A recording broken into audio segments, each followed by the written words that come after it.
जी, तो cost of boring का मतलब ये कि अगर मैं बैंक से लोन लूँ तो वो फिर मुझे महंगा पड़ेगा। नॉर्मली इस तरह होता है ना कि स्टेट बैंक के पास जो मेन टूल होता है इन्फ्लेशन को कंट्रोल करने का, वो इंटरेस्ट रेट को राइज कर लेते हैं। ठीक है, तो अगर आप स्टेट बैंक को ले कि यार ऑलरेडी इकोनॉमी के अंदर इन्फ्लेशन रेट बहुत हाई है, क्लियर जी, तो वो क्या करेंगे, वो रेट ऑफ इंटरेस्ट बढ़ा देंगे। जब रेट ऑफ इंटरेस्ट बढ़ा देंगे तो फिर इन्वेस्टर क्या कर लेगा, इन्वेस्टर लोन नहीं लेगा। जब इन्वेस्टर लोन नहीं लेगा तो वो डिस्करेज होकर बिजनेस नहीं करेगा, तो फिर इन्वेस्टमेंट पे एक नेगेटिव इम्पैक्ट पड़ता है। क्लियर जी, तो इन्फ्लेशन जब बढ़ता है तो स्टेट बैंक या जो बैंक्स होते हैं वो आपकी इंटरेस्ट रेट बढ़ा लेते हैं, जिससे इंटरेस्ट रेट बढ़ाने से फिर आपकी इन्वेस्टमेंट डिस्करेज हो जाती है। बिजनेस कम्पिटेटिवनेस का मतलब ये है कि भाई अगर आप बाहर के ममालिक में कम्पीट कर रहे हो, फॉर एग्जाम्पल एक्सपोर्ट कर रहे हो, और इंटरनेशनल मार्केट में आप अपने गुड्स एंड सर्विसेज कम्पीट करना चाहते हो, तो अगर इन्फ्लेशन रेट हाई होगा तो मुल्क के अंदर चीज़ें महंगी बनेगी। जब मुल्क के अंदर चीज़ें महंगी बनेगी तो फिर आप इंटरनेशनल मार्केट में भी उसको महंगा बेचोगे, तो जब चीज़ें आप महंगा बेचोगे तो लोग वो महंगी चीज़ें नहीं लेंगे।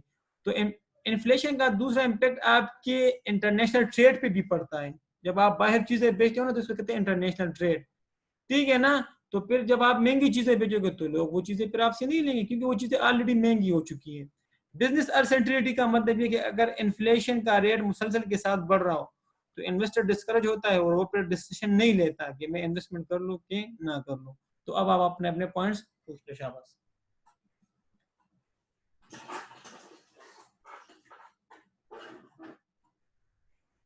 जी, यजर, सलमान, शमीन, शाबाश, शफकत, सुंदस, सबा, अहमद, आसिफ।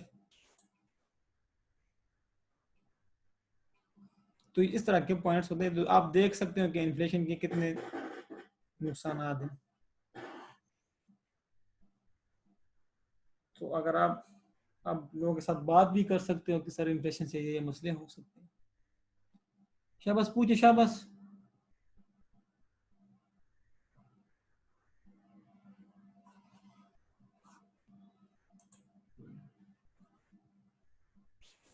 चलो ठीक। अब काजेज ऑफ इन्फ्लेशन, भाई इन्फ्लेशन किन वजूहात की बिना पर आते हैं, क्या रीजंस है कि इन्फ्लेशन, रीजंस ऑफ इन्फ्लेशन या काजेज ऑफ इन्फ्लेशन।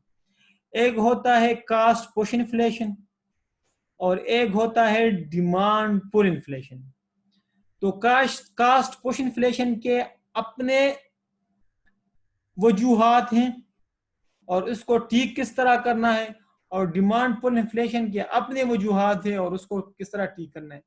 यार कास्ट पुश इन्फ्लेशन का मतलब ये है कि जिस गुड जो इंग्रेडिएंट से बनता है ना, वो इंग्रेडिएंट्स यानी वो रॉ मटेरियल, वो लेबर, वो फैक्ट्री ओवरहेड या मशीनरी महंगी हो जाए। तो अगर प्रोडक्ट का इनपुट महंगा हो जाए और उसकी वजह से प्राइस बढ़ जाए तो उसको हम कहते हैं cost push inflation. For example, आप एक टेबल की प्राइसेस बढ़ गई, तो टेबल की प्राइसेस के बढ़ने के दो रीजन हो सकते हैं, या तो वो कास्ट पुश इन्फ्लेशन की वजह से बढ़ा होगा या डिमांड पुल इन्फ्लेशन की वजह से। कास्ट पुश इन्फ्लेशन की वजह से इसलिए कि यार शायद उसका जो मटेरियल हो ना, वो लकड़ी वगैरह वो महंगी हो चुकी हो, ये भी मुमकिन है। शायद जो लेबर उसको बना रहा था, अब उसने ज्यादा तनख्वाहों की डिमांड की है, उसकी तनख्वाहें बढ़ गई हैं, जिसकी वजह से वो टेबल महंगी बनी है और एंटरप्रेन्योर ने मजबूरन उसको महंगा बेचना चाहा।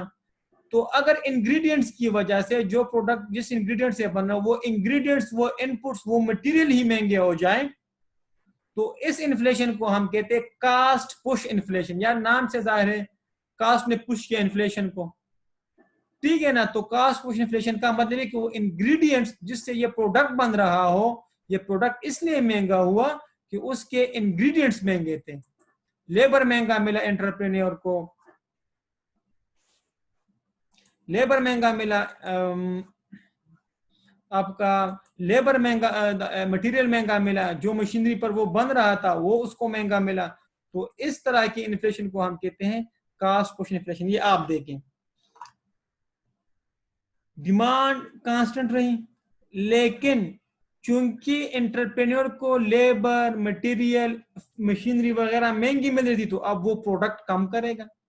जब वो प्रोडक्ट कम करेगा तो होगा क्या, सप्लाई कम होगी। जब सप्लाई कम होगी और डिमांड ज्यादा होगी तो ऑटोमेटिकली प्राइसेस बढ़ना शुरू हो जाएंगी। उसने फॉर एग्जांपल इधर प्रोड्यूस किया, तो उसने कहा ठीक है, लेकिन इंग्रेडिएंट मजीद महंगे हुए, तो वो अब इस साइड पे आकर उसने सप्लाई कम कर दी। जब सप्लाई कम कर दी तो वो इस पॉइंट पे पहुंचा, तो प्राइस फिर ये बनी। अगले साल मजीद इंग्रेडिएंट्स कम हुए, मटेरियल कम हुआ, या लेबर महंगा हुआ, या मटेरियल महंगा हुआ, तो मजीद प्राइसेस बढ़ गई। क्यों? क्योंकि मटेरियल या लेबर की महंगा होने से उसने उसकी सप्लाई कम कर दी, क्योंकि अब वो चीजें उसको महंगी मिल रही है, उसके रिसोर्सेज, उसके पास इतनी कैपेसिटी नहीं है कि वो इतनी महंगी चीजें इतनी ज्यादा प्राइस पे ले ले, तो ऑटोमेटिकली वो सप्लाई कम कर लेगा। सप्लाई कम होगी, डिमांड ज्यादा, तो ऑटोमेटिकली प्राइस बढ़ जाएगी। तो यहाँ प्राइस किस वजह से बढ़ी है? क्यों? क्योंकि इंग्रेडिएंट्स की प्राइस बढ़ गई, इनपुट्स या मटेरियल की प्राइस बढ़ गई, तो उसने सप्लाई कम कर दी, जिसकी वजह से प्राइसेस बढ़ गई। तो इसके रीजंस क्या है? ये अब देख लिए रीजंस इसके। यार इस पहला रीजन कि यार लेबर की तनख्वाहें बढ़ गई, तो जब लेबर की तनख्वाहें बढ़ गई तो ऑटोमेटिकली वो प्रोडक्ट की कास्ट में शामिल हो जाती है, तो वो चीज महंगा बनाएगा तो फिर कम बनाएगा, तो ऑटोमेटिकली प्राइस बढ़े। एक्सपेक्टेशन ऑफ इन्फ्लेशन, यार अगर उसको लग रहा है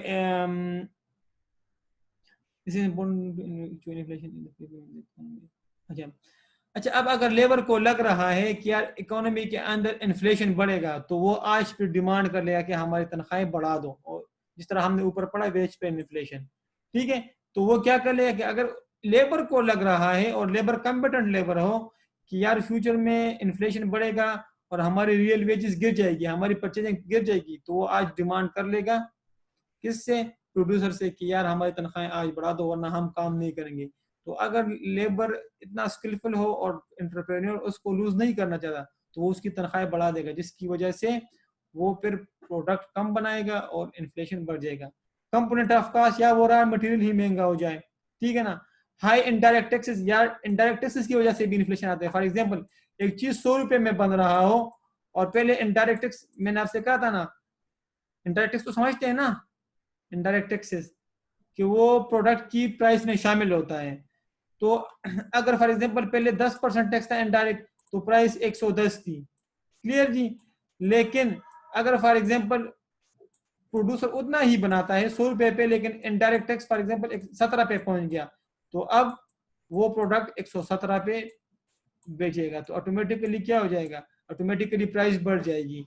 कास्ट ऑफ इंपोर्ट, यार फॉर एग्जांपल आप कोई ऐसा चीज प्रोड्यूस कर रहे हो जिसके लिए आप इंपोर्ट कर रहे हो गुड्स को, तो इंपोर्ट्स के तो इंपोर्ट आपको महंगा पड़ रहा है, आपकी करेंसी इतनी डिवैल्यू हो चुकी है, आपका एक्सचेंज रेट इतना गिर चुका है कि फॉर एग्जांपल पहले $1 फॉर एग्जांपल बराबर था फॉर एग्जांपल 100 रुपए के, तो आप फॉर एग्जांपल एक अगर रॉ मटेरियल मंगवा देते तो 100 रुपए में, लेकिन अब आप $1 फॉर एग्जांपल 170 के बराबर है, तो अब आप 170 रुपए में वो एक रॉ मटेरियल मंगवाते हो, तो जब वो रॉ मटेरियल आप 170 में महंगा मंगवाओगे तो आप महंगा बेचोगे फिर, ठीक है जी।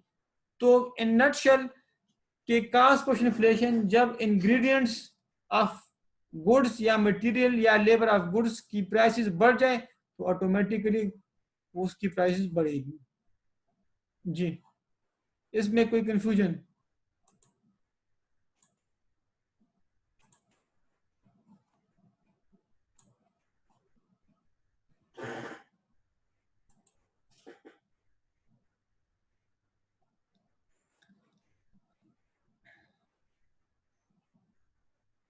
ये वेज पे इन्फ्लेशन दोबारा आ गए हैं, ठीक है, तो इसको आप इसमें रिवीजन करें तो आप जरा इसको दोबारा देख लें। डिमांड पुल इन्फ्लेशन, या डिमांड पुल इन्फ्लेशन, लोगों ने भी चीजों की डिमांड ज्यादा कर दी। क्यों? यार लोगों, इकोनॉमी के अंदर लोगों की तनख्वाहें बढ़ रही हैं, जिसकी वजह से उसकी परचेजिंग पावर बढ़ रही है। परचेजिंग पावर बढ़ने की वजह से वो चीजों की डिमांड ज्यादा कर रहे हैं। जो चीजों की डिमांड ज्यादा कर रहे हैं और इकोनॉमी के अंदर इतनी कैपेसिटी नहीं है कि डिमांड को फुलफिल कर ले, तो इसकी वजह से जो प्राइसेस ज्यादा होंगी उसको हम कहते हैं डिमांड पुल इन्फ्लेशन। डिमांड ने इन्फ्लेशन को अपनी तरफ खींच लिया। ठीक है जी, किस तरह? फॉर एग्जांपल ये देखें आप कि अगर सप्लाई ये हो, सप्लाई को तो आप बढ़ा नहीं सकते, क्लियर जी। पहले एग्रीगेट डिमांड ये थी, इकोनॉमी के अंदर डिमांड ये थी, ठीक है। फिर तनख्वाहें मजीद बढ़ गई तो आपकी परचेजिंग पावर बढ़ गई और आपकी डिमांड बढ़ गई, फिर इस पॉइंट पे पहुंचे। फिर इकोनॉमी के अंदर मजीद प्राइसेस बढ़ गई, मजीद डिमांड बढ़ गई, तो परचेजिंग पावर बढ़ने के साथ लोग मजीद डिमांड करते, तो प्राइसेस इधर। तो डिमांड की वजह से जब लोग ज्यादा डिमांड करेंगे, और डिमांड नॉर्मली क्यों करते हैं कि लोगों के पास पैसे ज्यादा आ जाते हैं, सप्लाई ऑफ मनी इकोनॉमी के अंदर ज्यादा हो जाती है। तो वेज इन्फ्लेशन की वजह से भी हो सकता है कि यार लोग ज्यादा तनख्वाह दे रहे हैं, तो परचेजिंग पावर बढ़ने की वजह से वो एग्रीगेट डिमांड कर लेते हैं। तो अगर डिमांड की वजह से इन्फ्लेशन बढ़ रहा हो तो उसको हम कहते हैं डिमांड पुल इन्फ्लेशन। यार ये इसके रीजंस क्या क्या हैं? पहला रीजन इसका है फिस्कल। डिमांड पुल इन्फ्लेशन में कोई कंफ्यूजन पूछ ले शाबाश। डिमांड पुल इन्फ्लेशन में कोई कंफ्यूजन?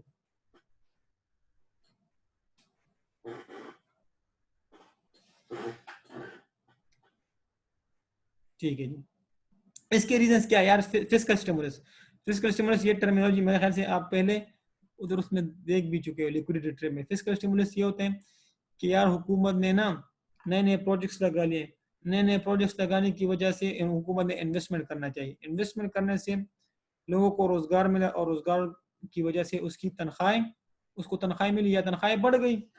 तो फिस्कल स्टिमुलस की वजह हुकूमत ने एक्सपेंडिचर की, और उस एक्सपेंडिचर की वजह से हुकूमत इन्वेस्टमेंट, यार हुकूमत एक्सपेंडिचर क्या होती है? जब वो इन्वेस्टमेंट करती है, तो इन्वेस्टमेंट में प्रोजेक्ट्स लग रहे हैं, प्रोजेक्ट्स में लोगों को जॉब्स मिल रहे हैं, जो जॉब्स की वजह से उसकी तनख्वाहें बढ़ रही है, तनख्वाह की वजह से उसकी परचेजिंग पावर और डिमांड बढ़ रही है। तो पहला रीजन इसका ये मॉनेटरी स्टिमुलस।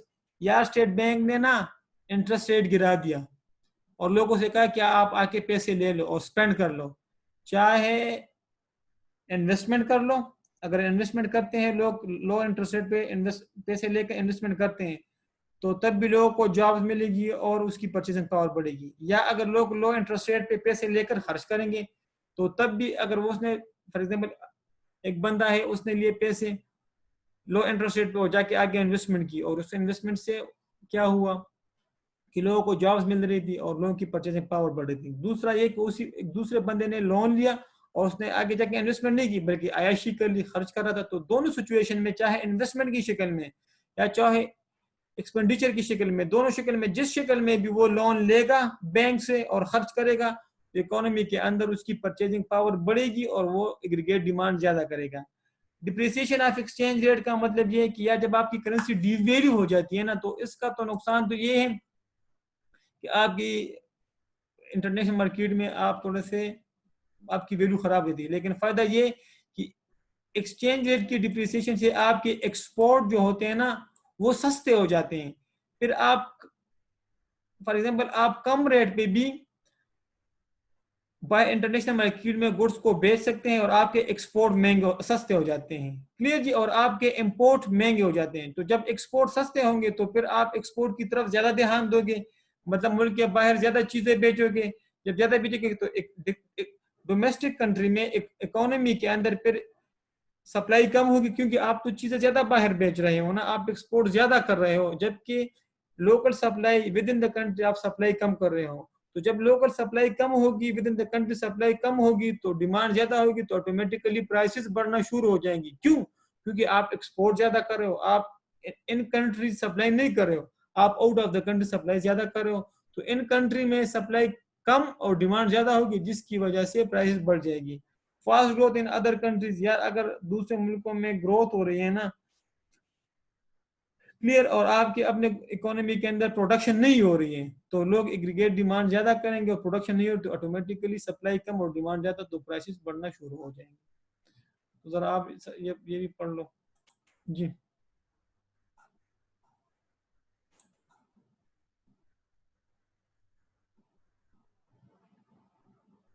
अब इसको ठीक किस तरह करना है कि जो डेवलपिंग कंट्रीज है उसमें इन्फ्लेशन को किस तरह ठीक करना है जी। तो उसमें इन्फ्लेशन को इस तरह ठीक करना है, या तनख्वाह पे रिस्ट्रिक्शन लगाओ, तनख्वाहें मत बढ़ाएं, ठीक है। जब तनख्वाह नहीं बढ़ाओगे तो ऑटोमेटिकली लोग परचेजिंग पावर गिर जाएगी और वो डिमांड नहीं करेंगे, तो कॉस्ट पुश इन्फ्लेशन इस तरह भी डिक्रीज हो सकती है। अगर आपने डेवलपिंग कंट्रीज में कास्ट पुश इन्फ्लेशन को कंट्रोल करना है, लिमिट कास्ट ऑफ यूटिलिटीज, यार कोशिश करो कि बिजली गैस और इसके प्राइसेस ना बढ़े। जब इसकी प्राइसेस नहीं बढ़ेगी, क्यों? क्योंकि इसकी प्राइस बढ़ती है ना तो एंटरप्रेन्योर उसको प्रोडक्ट की कास्ट में शामिल करता है। तो जब इसकी प्राइसेस कम होगी तो ऑटोमेटिकली इसकी कास्ट तो प्रोडक्ट की प्राइस में शामिल होती है ना। तो जब इसकी कास्ट कम होगी तो एंटरप्रेन्योर प्रोडक्ट की प्राइस में इसको कम शामिल करेगा, ऑटोमेटिकली प्राइसेस नहीं बढ़ेगी। लेकिन जब उसको बिजली ही महंगी मिलेगी, गैस उसको महंगा मिलेगा, तो वो ऑटोमेटिकली जोर किस पे निकालेगा? प्रोडक्ट में वो इंक्लूड करेगा और प्रोडक्ट कंज्यूमर खरीदेगा तो ऑटोमेटिकली प्राइसेस बढ़ेगी। रिड्यूस कास्ट ऑफ इंपोर्ट, अगर आप ऐसी चीजें प्रोड्यूस कर रहे हो कि जिसका ताल्लुक इंपोर्ट से है, तो भाई आप इंपोर्ट्स ना करो, बल्कि विद इन द कंट्री उसको प्रोड्यूस कर लो, जिसकी वजह से वो चीजें आपको सस्ती मिलेगी। जी, तो इन पॉइंट्स में कोई कंफ्यूजन शाबाश?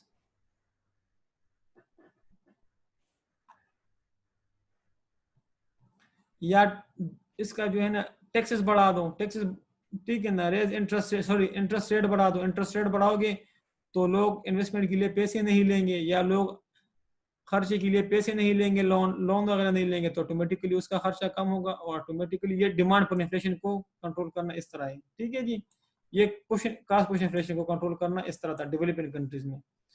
तो अगर इंटरेस्ट रेट बढ़ जाएगी तो लोग इन्वेस्टमेंट नहीं करेंगे या लोग लोन नहीं लेंगे, तो ऑटोमेटिकली उसकी परचेजिंग पावर गिर जाएगी और वो खर्च नहीं करेंगे। Raise and taxes to reduce, या टैक्सेस को बढ़ा दो।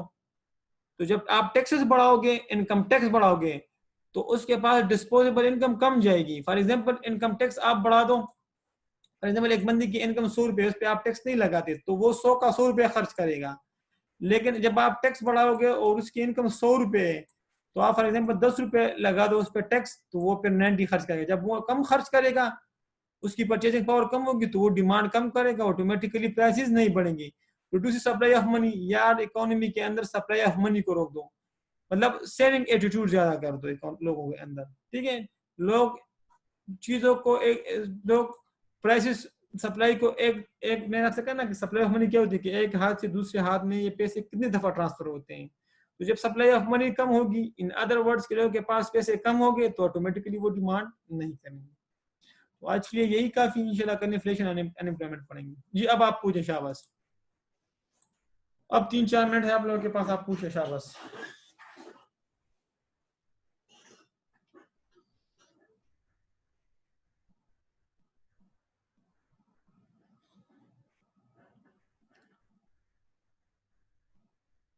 जी, अब आप पूछे शाबाश।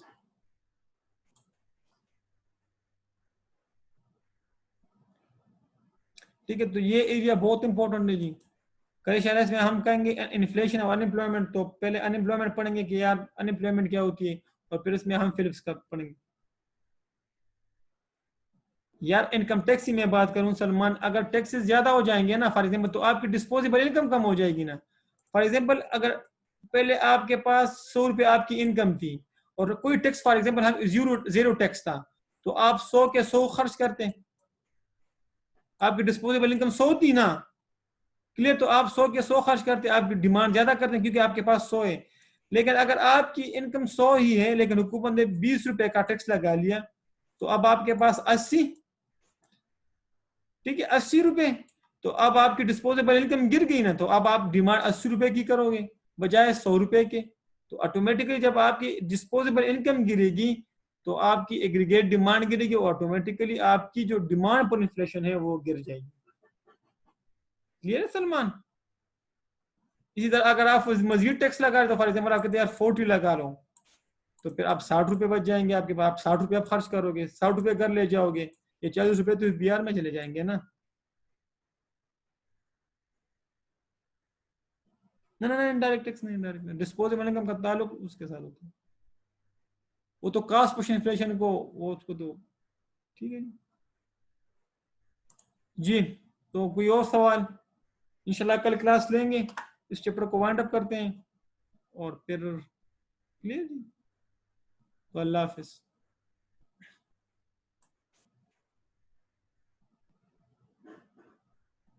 ना ना ना, सब्र करो, देखिए सुन बस, इनडायरेक्ट टैक्सेस से डिमांड कम हो जाएगी, लेकिन ऑटोमेटिकली प्राइसेस भी बढ़ जाएगी ना।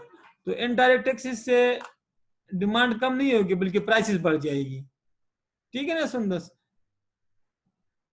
तो उसको अगर आपने उसको इनडायरेक्ट से उन चीजों को कंट्रोल करना तो फिर आपने इंटरेस्ट रेट से आपकी वो कंट्रोल हो जाएगी। इनडायरेक्ट से तो प्राइस बढ़ जाएगी ना। अगर आपने इनडायरेक्ट से बढ़ाना है, मैं आपको समझा लेता हूँ, मैं भी आपको समझा। फॉर एग्जाम्पल इनडायरेक्ट टैक्सेस से तो प्राइसेस बढ़ जाती हैं। फॉर एग्जाम्पल पहले प्राइस थी 100 रुपए और इनडायरेक्ट टैक्स था फॉर एग्जाम्पल 15 रुपए, तो प्राइस थी 115। लेकिन अब अगर वही 100 रुपए पे कंज्यूम एंटरप्रेन्योर 100 रुपए पे वही चीज बना दे, लेकिन हुकूमत ने टैक्स कर दिया 170 रुपए, तो अब 170 हो जाएगा। तो इनडायरेक्ट टैक्सेस से आपकी परचेजिंग पावर नहीं बढ़ेगी बल्कि प्राइसेस बढ़ेगी। तो कॉस्ट पुश इन्फ्लेशन का एक रीजन इनडायरेक्ट टैक्स भी है। ठीक है सुन, इनडायरेक्ट टैक्स से किस तरह वो होगा क्लियर। तो हमने अगर कॉस्ट पुश इन्फ्लेशन है तो फिर वो इनडायरेक्ट टैक्स से नहीं होगा, demand push inflation income tax से कंट्रोल हो जाएगा।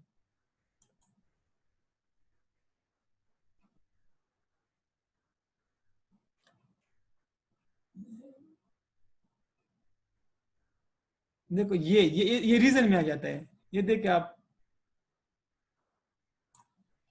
ठीक है ना सुन दस। तो ये कॉस्ट पुश इन्फ्लेशन का रीजन है, ये रेमेडियल नहीं है जी। सुन दस, ये क्लियर है पॉइंट। तो cost push inflation indirect taxes की वजह से बढ़ता है।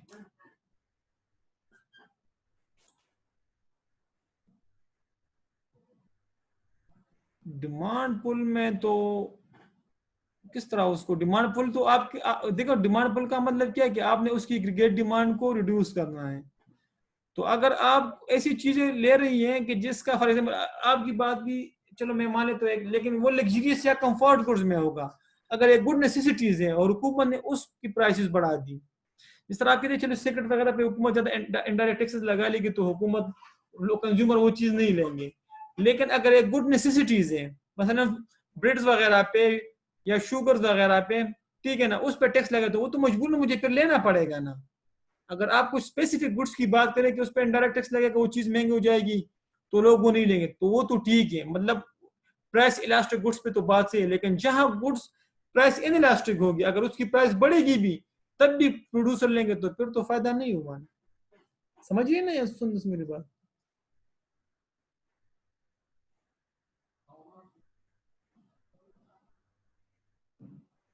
ठीक है ना। तो आप इस गुड्स की नेचर को भी देखें ना। आप गुड्स की नेचर भी अगर वो प्राइस इलास्टिक है, प्राइस इलास्टिक का मतलब है कि अगर उसकी प्राइस बढ़ेगी तो मैं उसकी डिमांड कम कर दूंगा। तो फिर तो चलो ठीक है, किस हद तक आपकी बात सही है, मैं इत्तेफाक कर लेता हूँ। लेकिन जहां तक इन इलास्टिक गुड्स होंगे, प्राइस बहुत भी बढ़ जाए तो मुझे फिर लेना पड़ेगा, तो फिर उधर थोड़ा सा ये आ जाता है। तो डिमांड पुल इन्फ्लेशन में हमने कंज्यूमर की परचेजिंग पावर को रिड्यूस करना है, तो परचेजिंग पावर को रिड्यूस करने के लिए उसको फिर इनकम कम मिलनी चाहिए। जी सर, सलमान में नहीं समझे सर, ये रेमेडीज नहीं नहीं, उसने ये रेमेडीज जो दिए ना, ये डिमांड पुल, ये तो डिमांड पुल की उसने दिए ना कि यार अगर एक डेवलपिंग कंट्री हो उसमें डिमांड पुल इन्फ्लेशन हो तो उसको रिड्यूस किस तरह करना है। अगर डेवलपमेंट कंट्री ऐसे हेडिंग आप देख लेना, रेमेडीज ऑफ इन्फ्लेशन, तो उसने डिमांड पुल इन्फ्लेशन के अलहदा दिए हैं और कॉस्ट पुश इन्फ्लेशन के अलहदा दिए हैं। ठीक है ना। तो ऐसा ना हो कि यार कॉस्ट पुश इन्फ्लेशन के रेमेडीज आ जाओ आप डिमांड के लिए, तो दोनों मुख्तलिफ चीजें हैं जी। आप मेरी बात समझ रहे हैं कि नहीं समझ रहे हैं। तो दोनों अलहदा अलहदा है जी। ठीक है जी। तो किसी और का कोई सवाल हो जी।